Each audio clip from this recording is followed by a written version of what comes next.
Good evening, you're watching World News Tonight on TVP World. I'm Aaron Darman. The clock is ticking for Vladimir Putin after Donald Trump unveiled his 50-day deadline for peace in Ukraine. So how is Moscow reacting to Washington's ultimatum? More on that in just a moment. But first, tonight's headlines. EU leaders failed to agree on a new sanctions package against Russia. Civilians across Europe are pushed towards military training. And a return to Earth for the Axiom 4 space crew. From Moscow to Kyiv, Europe is navigating the fallout of US President Donald Trump's threat of heavy sanctions on Russia. With Trump giving the Kremlin 50 days to make peace in Ukraine, attention now turns to what Vladimir Putin will do next. And as Kazimierz Słyszak reports, the answer may be in the markets. Thank you. This is important. You did a great job. 50 days, that's how long US President Donald Trump has given Russia to agree to a ceasefire in Ukraine. The question is, can Ukraine hold for more than a month? The Polish foreign minister says yes. Someone has calculated that it would take Russia 70 years to conquer Ukraine. If the truce isn't here by September, Washington will unleash the full force of its economic power. We're going to be doing very severe tariffs if we don't have a deal in 50 days. Tariffs at about 100%. You'd call them secondary tariffs. You know what that means. Secondary tariffs means economic restrictions on Russia's allies who are helping it avoid the full weight of Western sanctions. These include global superpowers like China and India. That means essentially sanctions against third countries and companies from third countries that still do business with Russia. For example, buy oil and gas. That would be a tremendous blow to Russia, to the Russian economy. And that's not all. More US weapons delivered to Kyiv through European allies was another part of Monday's announcement. And this time it's more than just air defense. Trump mentioned that will be delivered offensive technologies which could strike inside of Russia, which is also good news because the best defense is offense. But it's not all good news. Moscow seems to have welcomed Trump's ultimatum with optimism, especially the markets. What came out yesterday was much less bad than what was feared, which would have been secondary sanctions right away. Instead, we got very, very unimportant primary sanctions with a deadline of 50 days. That is good news for the Kremlin. And while 50 days is a concrete time frame for the truce, a lot can happen before September 2nd. Ukraine and Russia are now in a race against time to move the front line to their advantage. The Russians know how not to negotiate. But, as George Kennan said long ago, the Kremlin is impervious to the logic of reason, but it is highly sensitive to the logic of force. In other words, weapons, economic pressure to open the conversation. The clock is ticking, and with only 49 days remaining until Trump's deadline, the ball is in Vladimir Putin's court. For TVP World, I'm Kazimierz Słyszak. Slovakia has once again blocked new EU sanctions designed to punish Russia for its invasion of Ukraine. It comes as Slovakian Prime Minister Robert Fico says he will only greenlight the measures if his country is allowed to keep buying gas from the Kremlin. Our correspondent Alex Cadier reports from Brussels. Well, the European Union's top diplomat started the day optimistic, upbeat, hopeful that the EU was finally, after nearly 2 months, going to be able to get its 18th package of sanctions across the line to hit Russia where it hurts, to slow down Russia's ability to finance its full-scale invasion of Ukraine. But after all that, foreign ministers from all 27 member states assembled here in Brussels, no deal yet. Why? Slovakia is who all the fingers are pointing at here in Brussels. They have been accused of moving the goalposts. Kaja Kallas, the EU's top diplomat, chairing this meeting, was asked at the end, why have you not moved on the sanctions yet? This is what she had to say. I'm really sad that we didn't reach this agreement today. I must say that we were really close to reassure Slovakia. The Commission has delivered what they asked for. Now the ball is in Slovakia's court, and we must get this deal done. It has been already 2 months. Sanctions are necessary to starve Russia of the means to wage this war. So clearly a frustration from the European Commission on these negotiations. It has been nearly 2 months since the Commission proposed the oil price cap, more sanctions on Russia's shadow fleet, more measures to slow down, to strain Russia's financial ability to pay for its invasion of Ukraine, of which we have seen the toll on Ukrainian civilians in the last few days. Well, the Slovak Prime Minister Robert Fico says the only way to move forward on these sanctions is if his country is exempted from the European Union's phase-out of Russian fossil fuels, if his country is allowed to honor its contract with Russian energy giant Gazprom until 2034. That was not part of the deal, according to Kaja Kallas. She said very clearly, we have given Slovakia everything that they want. Now they seem to be moving the goalpost. That was the sentiment, of course, from Kaja Kallas. We heard from Radek Sikorski, the Polish foreign minister. He said he is still hopeful a deal can be reached on Thursday morning when those European Union ambassadors get together. Wednesday morning, I should say, early in the morning. Hopefully they will be able to hash out a deal. That was the sentiment from the Polish foreign minister. But of course, there is a question about whether or not these systems, this unanimous decision-making process is viable, considering the speed at which most member states want to move. For now, they're back at the negotiating table. In Brussels, I'm Alex Cadier for TVP World. A reshuffle near the top of Ukraine's political hierarchy. President Vladimir Zelensky wants to appoint a new Prime Minister in Yulia Sviridenko, who would become the first woman to take on the role in more than a decade. The move will also likely trigger changes in the Defence Ministry and the country's embassy in Washington. Diana Skyer has more. A major political shake-up brewing in Kyiv.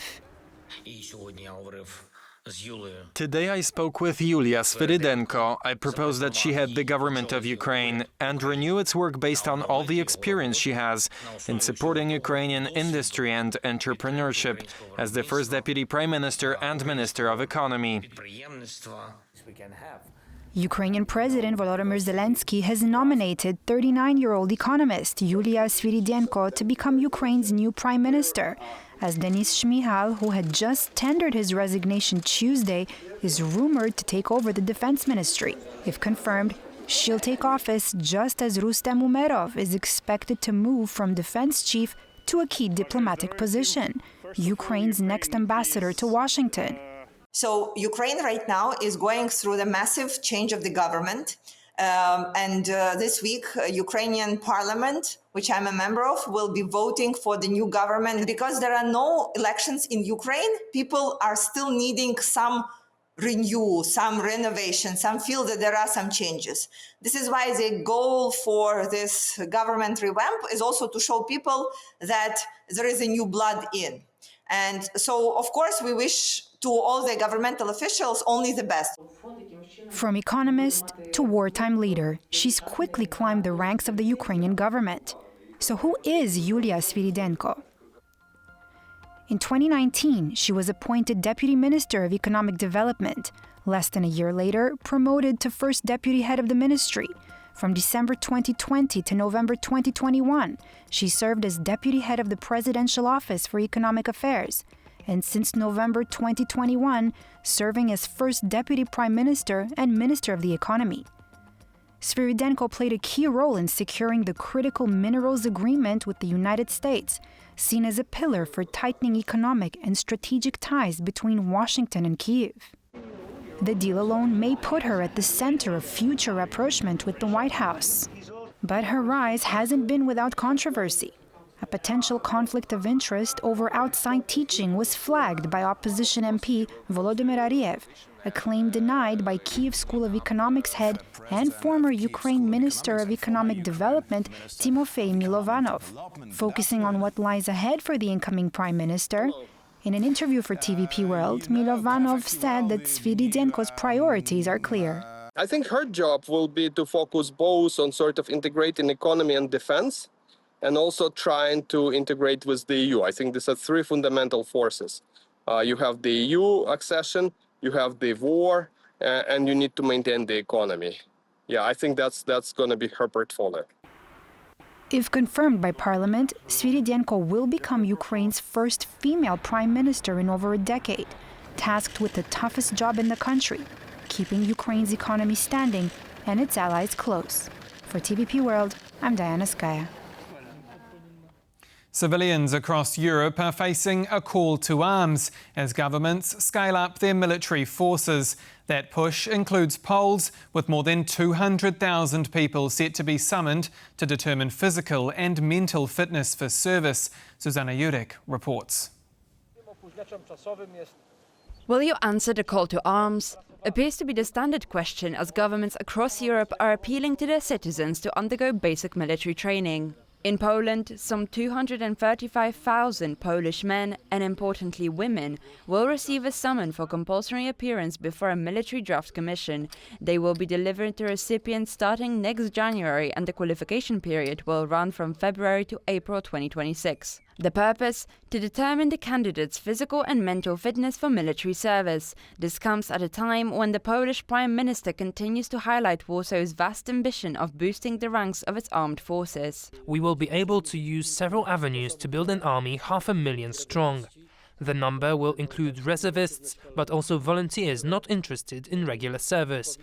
Though, as experts point out, the summonses, which are to be sent out to a select group of citizens over the age of 19, are not a new initiative, rather a standard procedure. We need to have a reserve forces. That's why the government is always checking new generations toward this potential service inside our armed forces.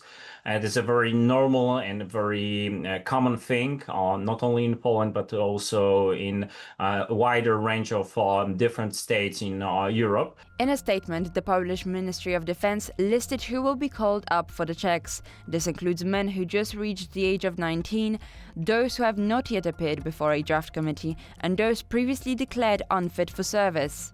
Women who have been selected include those with qualifications useful for military service or studying to obtain such qualifications, like medical practitioners, psychologists, and those with maritime and aviation skills. Norwegians are giving us great lessons learned about not conscription. They are preparing this kind of military preparedness courses for both female and male reserves. This call comes at a time when countries across the region are seeking to bolster their army numbers. Sweden looks to raise former officers' upper active duty recall age limit to 70 from 47, a government-appointed review suggested on Monday. Germany and Denmark are also seeking to revamp their depleted armed forces. In mid-June, German Defense Minister Boris Pistorius announced that young German citizens will be required to register for potential military service. Male school graduates will be obliged to fill out a survey, which will carry a legal corresponding obligation, which we will enshrine in the law on compulsory military service. Women who reach the age of 18 will also receive this questionnaire, but they will not be obliged to fill it out, as they are not subject to compulsory service. Though politicians insist this would remain voluntary, doubts remain over whether conscription might be reintroduced. The move isn't unprecedented. Countries in the region, especially the Baltic states, already rely on compulsory military service for their armed forces. The Baltic states, Estonians never resigned from obligatory trainings, while Latvians and Lithuanians are now introducing or reintroducing, or have already did that because... However, experts point out that compulsory military service may not be enough to address one issue which affects the continent: demographic decline. We have less and less people in this productive age, meaning those from their adulthood to 59 years old. And in Poland, this is quite obvious that from the pool of those people, we have around 25 million of people in this production years. it will be very difficult to recruit this number of people that the government is planning. For TVP World, Zuzanna Jurek. And now, touchdown. The first Polish and Hungarian astronauts to board the International Space Station have successfully returned from the final frontier. And as Natalia Komarov explains, Sławomir Uznański-Wiśniewski, Tibor Kapu and the Axiom 4 crew landed with a splash. And splash. And working their way towards the vehicle are the SpaceX and Axiom support teams. The SpaceX Dragon capsule named Grace, carrying the crew of Axiom 4 space mission, landed safely just off the Californian coast, near San Diego. 4 astronauts slid out of the capsule: Commander Peggy Whitson from the United States, already a space veteran, as well as 3 first-timers: pilot Shubhanshu Shukla from India and 2 mission specialists, Hungary's Tibor Kapu and representing Poland, Sławomir Uznański-Wiśniewski. There is Sławomir Uznański-Wiśniewski of Poland. They landed exactly where they were meant to land, according to precise calculations. They left the Dragon capsule at appropriate speed, almost unaided. And now we wait for a summary of the mission and the experiments. To mark the occasion, Hungarian universities and other institutions launched the Hungarian Space Lab network, aiming to further the country's space industry. In an exploding industry, we are making 21st century history in space. In Poland, children gathered to watch the landing live at the Copernicus Science Center in Warsaw. We are very proud and happy, and we hope he won't be the last one to fly, and that his mission will bring some benefits to the country. But now that the 2-week-long trip to space is over, the taxpayers who funded it might ask, what's the return on investment? So I believe that this mission has showed our whole society that this is possible, that Poland has the capability, both ambition-wise as well as technical-wise and money-wise, so we can do missions such as these. We pay membership fees to the European Space Agency, but the money isn't lost. Most of it comes back to Poland in the form of tenders. This capital allows to develop our space sector, because in Poland we have many companies in the space sector which cooperate with each other, but also, for example, with NASA, producing various components. Sławomir Uznański-Wiśniewski will now travel to Germany, to the European Astronaut Center, where a medical team will watch over him until he gets used to gravity again. But this is not the end of his mission. It's just the beginning, because as every former astronaut, he now is going to be used extensively, and I hope so, and he should be absolutely extensively for many educational and PR activities for Polish space program. For sure, the second ever Polish astronaut will be in high demand upon return to Poland.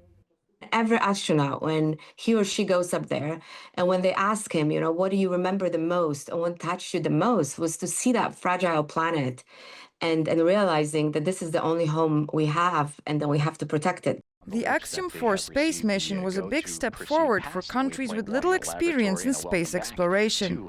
For TVP World, Natalia Komarov. Completely enveloped.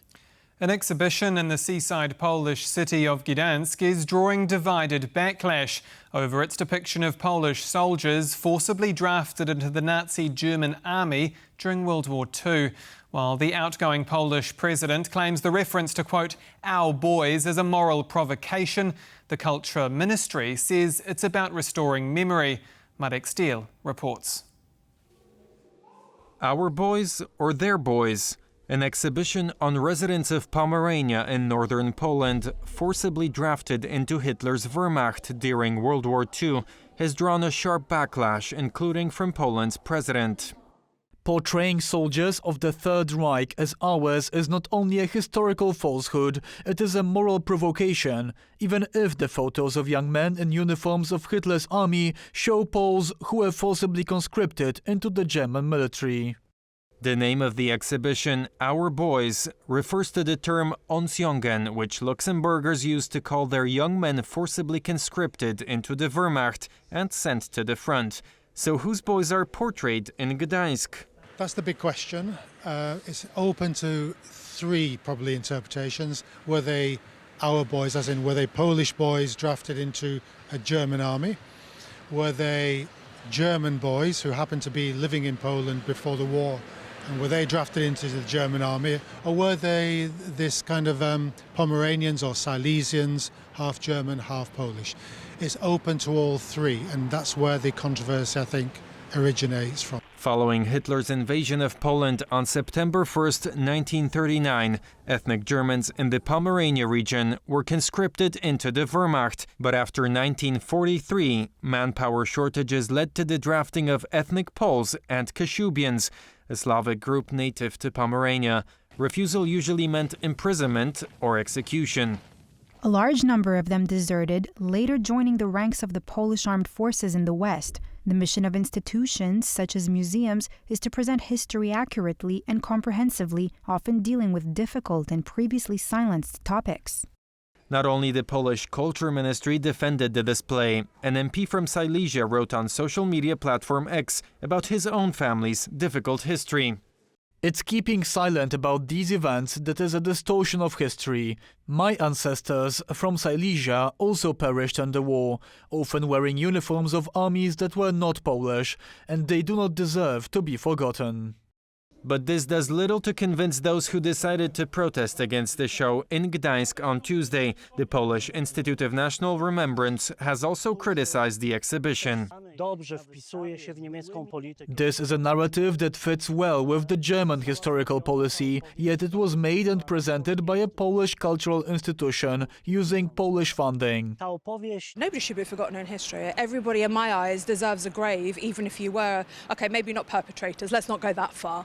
But for example, people that were involved in the German army. Polish-German relations have been scarred by the devastating experience of the Second World War. Poland, a victim of Nazi aggression, lost around 6 million citizens, including Polish Jews, and 1/5 of its territory in the war. For TVP World, I'm Marek Steele. We return now to sanctions on Russia. As Donald Trump warns of an economic crackdown, the European Union has failed again to get another package of penalties over the line in Brussels. So joining me now in the studio as this story develops is Kinga Redwowska, head of the Centre for Finance and Security at the Royal United Services Institute of Europe. Thank you so much for joining me. Good afternoon. Can I start with Donald Trump's 100% tariff threat? We've seen the markets in Moscow actually respond rather positively to this news. So would Trump's sanctions really hit Putin hard enough?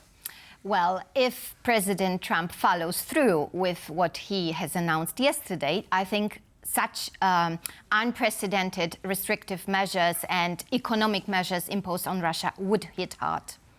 So what is it, do you think, that means Moscow's markets responded positively? Well, so it's very difficult to comment definitively on Donald Trump's stance, as it tends to shift often and significantly. But what President Trump announced yesterday is that if Russia doesn't sit at the negotiation table within the next 50 days, the US will impose severe economic measures on Russia to restrict the revenue Kremlin is generating to wage the illegal war.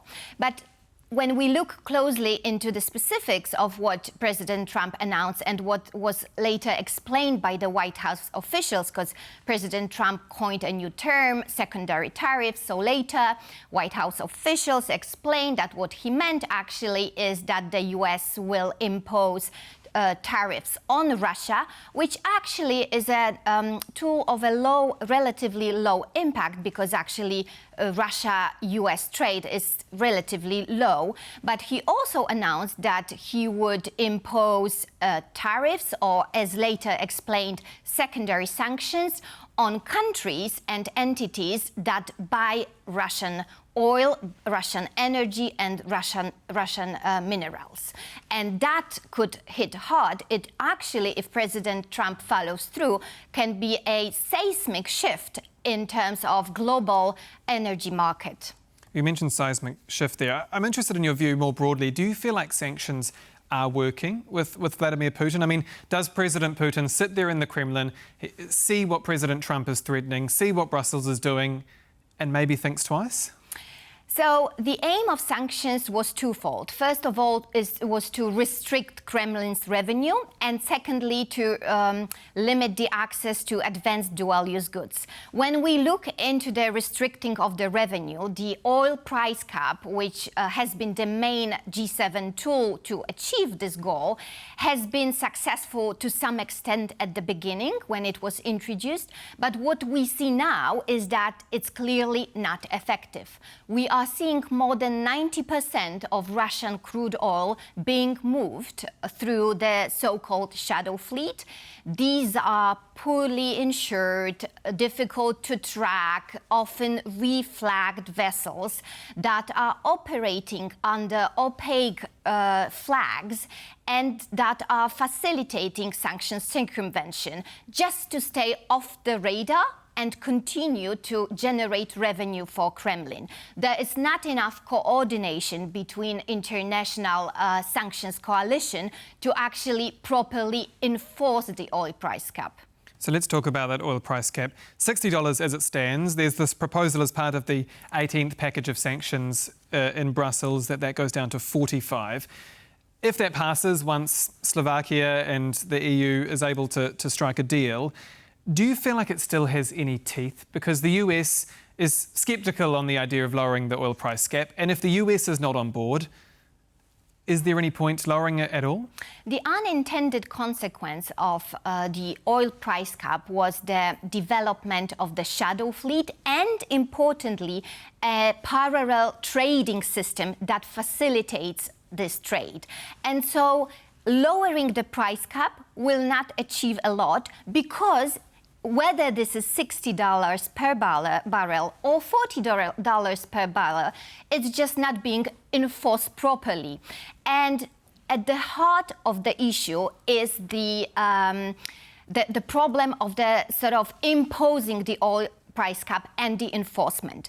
When we look into the vessels that are transporting Russian oil and Russian transport, there is a high probability that the same shadow ships are transporting and facilitating trade for other UN sanctions regimes, such as DPRK and Iran. But what do we do when we identify a shadow ship, a shadow tanker? How do we make them comply? Well, we don't think about military interception anymore. This is not realistic. This is not something we want. This could trigger naval escalation. We don't want to do that. So what should we do? We should shrink the regulatory space in which the shadow fleet operates to actively and effectively enforce the oil price cap. So when you mentioned that basically without America's backing, what you're saying is without America's backing, this lowering of the oil price cap will make basically no difference. If it's not properly enforced. But I still believe that... Can it be properly enforced without the US? Yes, it can be. Without the US, the EU has strong tools that it can deploy, especially when we look into the Baltic Sea.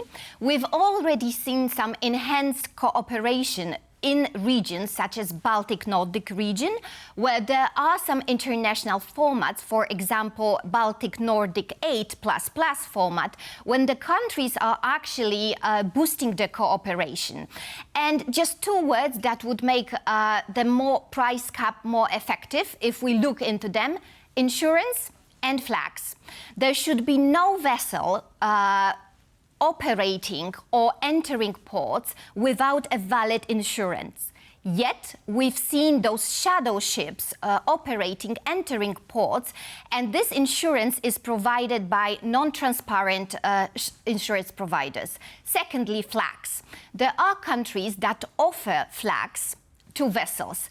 Some countries offer so-called flags of convenience that provide no oversight and allow those ships to hop from one registry to another without scrutiny.